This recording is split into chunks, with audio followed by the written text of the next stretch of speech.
Brought to you by McDonald's. McDonald's, I'm loving it.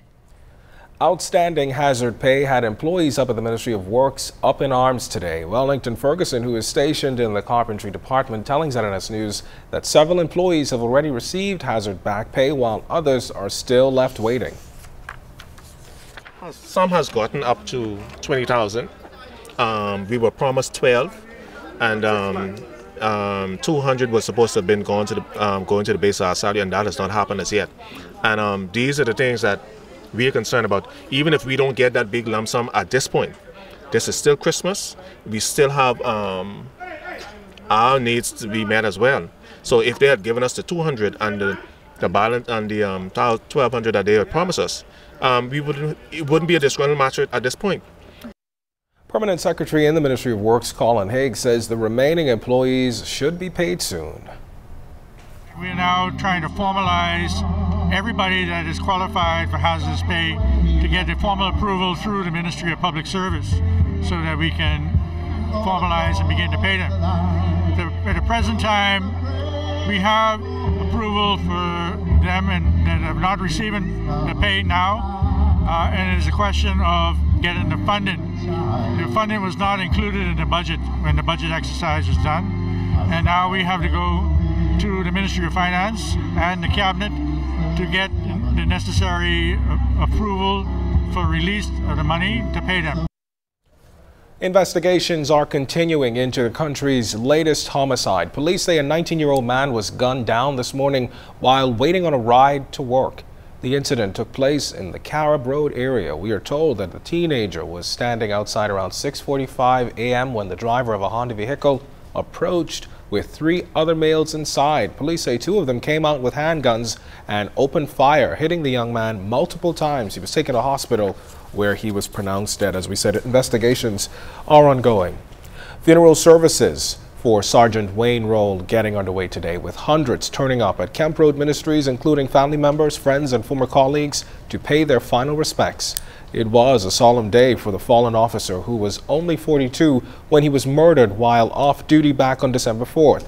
Roll was found in his Jeep on Durham Street and Montrose Avenue with a gunshot in the head. Police say he was sitting in his Jeep with a female friend when a gunman approached and shot the officer. Sergeant Roll's killing while off duty has prompted calls from the Police Staff Association for officers to be able to carry firearms while off duty.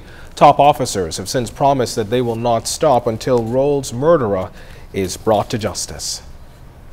In Family Island news, public-private sector partnership in full effect on the island of Bimini as the newly repaved Kings Highway was officially opened today. Clint Watson was there and has more on the partnership that made it all possible.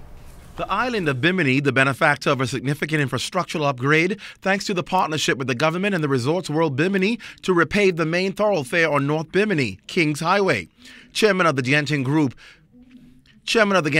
who owns the mega resort, KT Lim, says it's a part of their commitment to play a major role in the development of the island's communities, something the Prime Minister endorses. When we find a developer, not just with the means, the money, but with the commitment and the resolve to put in place the necessary improvements to justify the investment he's making in the tourism plant, then you know you have a real partnership. Bimini is now enjoying its highest rate and number of employment ever. And as the largest employer on the island, we are happy to contribute to the island's economic growth in such a significant way. The resort has also provided free paint for residents' homes. To date, the resort has invested $500 million in Bimini. Infrastructural upgrades will be repaid to the company through concession and casino taxes and fees. Prime Minister, the Right Honorable Perry Christie, says we are in the midst of what is the single biggest investment in an island. Mr. Christie says the rapid growth of the island and job opportunities has attracted Bahamians from everywhere. That means increased vehicular traffic to a small island. The Prime Minister says soon restrictions will have to be put in place. The island, if you take it logically, will not be able to accommodate that kind of traffic. And if you go beyond a certain number, you are going to destroy the ambience. One of the things Prime Minister Christie has stressed since the beginning of this project was the importance of residents to be on the inside, not looking through the window. And indeed, he's reminding them again to take advantage of the opportunities of spin-off businesses that will be made available through this investment project. He also says the government is willing to stand behind them in whatever ideas they have. In Bimini, Clint Watson, ZNS Network News.